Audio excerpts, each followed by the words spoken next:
नमस्कार, 4 PM में आप सभी का स्वागत है। लोकसभा चुनाव करीब है, वक्त बहुत कम बचा है। दल बदलने का दौर, पलटी मारने का दौर लगातार जारी है। सभी दल अपनी सियासी बिसात बिछाने में लगे हैं। राहुल गांधी जहां भारत जोड़ो न्याय यात्रा के जरिए चुनाव की तैयारियों में जुटे हैं, तो वहीं एनडीए पीएम नरेंद्र मोदी के नेतृत्व में तीसरी बार सरकार बनाने का दावा कर रही है। राम मंदिर उद्घाटन के बाद बीजेपी गदगद नजर आ रही है, क्योंकि उसको पता है कि भगवान राम बीजेपी का बेड़ा जरूर पार लगाएंगे, क्योंकि बीजेपी की सियासत अपनी स्थापना के समय से ही अयोध्या मुद्दे के इर्द गिर्द ही रही है। लेकिन इस बीच कुछ बीजेपी नेता बीजेपी की टेंशन भी लगातार बढ़ा रहे हैं, जिसमें से पूर्व राज्यसभा सांसद सुब्रमण्यम स्वामी और वरुण गांधी शामिल हैं।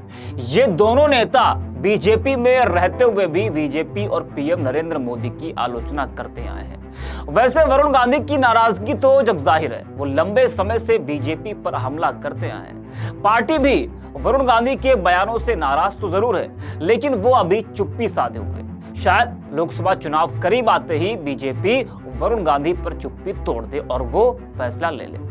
हर मुद्दे पर अपनी ही सरकार को घेरने वाले वरुण गांधी ने एक बार फिर बीजेपी पर जमकर हमला बोला है। जी हां, पीलीभीत से बीजेपी सांसद वरुण गांधी ने निजीकरण को लेकर सरकार पर हमला बोला। उनका कहना है कि निजीकरण देश हित में नहीं है।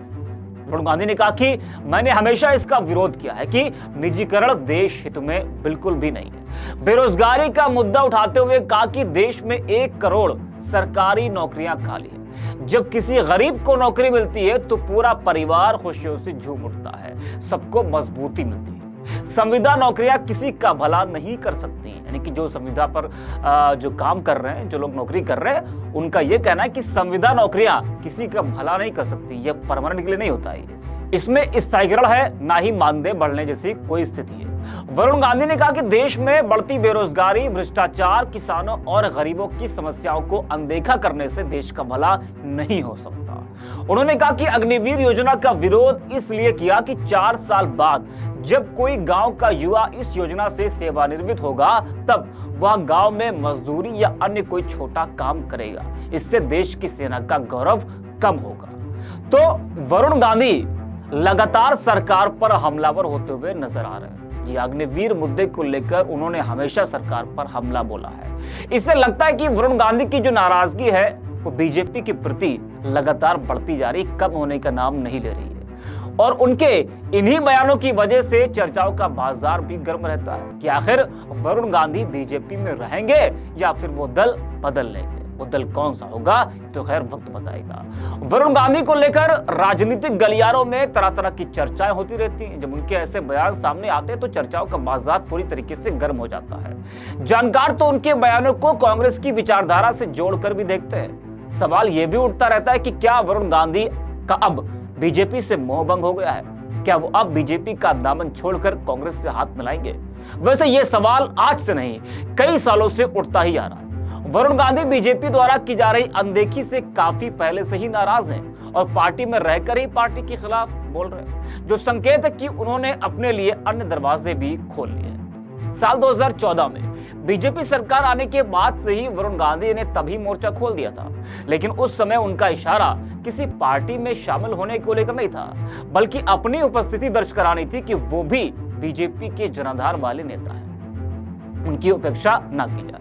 बावजूद बीजेपी की तरफ से उन्हें अनदेखा ही किया गया और हद तो तब हो गई जब मोदी सरकार के दूसरे कार्यकाल के मंत्रिमंडल में उनकी मां मेनका गांधी को जगह नहीं दी गई और साल 2019 के बाद से ही वरुण गांधी बीजेपी पर हमलावर हैं।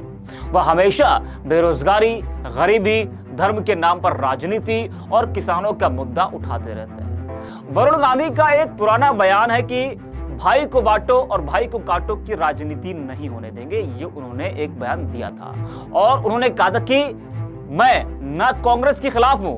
जरा आप सुनिएगा कि उन्होंने कहा क्या था कि मैं ना कांग्रेस के खिलाफ हूं और ना ही नेहरू के खिलाफ हूं। हमारे देश की राजनीति देश की जोड़ने की होनी चाहिए, ना कि देश को तोड़ने की। उनका यह बयान काफी सुर्खियों में रहा था और उनका यह कहना था कि भाई को बांटो और भाई को काटो की राजनीति नहीं होने देंगे। इससे यह तो साफ हो गया था कि उनका इशारा बीजेपी पर था और जिस तरीके से सूत्र जो लोग हैं जानकार है वो कहते हैं कि बीजेपी चाहती कि राहुल गांधी और वरुण गांधी के बीच में दूरियां ज्यादा पैदा हो, शायद उसको लेकर ही वरुण गांधी ने यह बयान दिया हो। और गोदी मीडिया पर भी वो सवाल खड़े कर चुके हैं और उनका कहना था कि देश और प्रदेश का किसान आज संकट में है, लेकिन कोई भी टीवी चैनल और अखबार लिखने के लिए तैयार नहीं है। तोते की तरह केवल हिंदू मुस्लिम और जाति पाति कर रहे हैं। वैसे वरुण ने अपने इरादे साफ कर दिए। उनकी नाराजगी की वजह कई हो सकती है। एक तो वो गांधी परिवार से आते हैं और बीजेपी की तरफ से उन्हें पार्टी में कोई बड़ी जिम्मेदारी नहीं देना। दूसरी है कि उनकी मां केंद्र की मोदी सरकार की पहली कैबिनेट में तो शामिल थी, लेकिन मोदी 2.0 से उन्हें बाहर कर दिया गया था। ऐसे में सवाल उठने लगे हैं कि क्या वरुण गांधी किसी और दल की ओर अपना रुख कर सकते हैं। अब वो दल कांग्रेस होगा या कोई और, ये तो खैर वक्त बताएगा।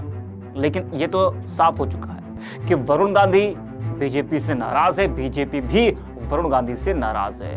वरुण गांधी लंबे समय से बीजेपी के निजी कार्यक्रम में शामिल नहीं हो रहे, वो अपने अलग कार्यक्रम करते हैं और अपने ही कार्यक्रम में वो बीजेपी पर हमला बोलते रहते हैं। अब जब लोकसभा का चुनाव करीब है तो वरुण गांधी फिर से हमलावर हो गए हैं। लगातार वो अपने बयानों में बीजेपी को घेरते हुए नजर आ रहे हैं। अब देखना यह होगा कि आखिरकार वरुण का स्टैंड क्या होता है, वो कब रुख साफ करते हैं, वो जाते किधर है या फिर वो बीजेपी में ही बने रहेंगे, तो खैर वक्त बताएगा। ऐसे तमाम वीडियोस को देखने के लिए आप बने रहिए 4PM के साथ।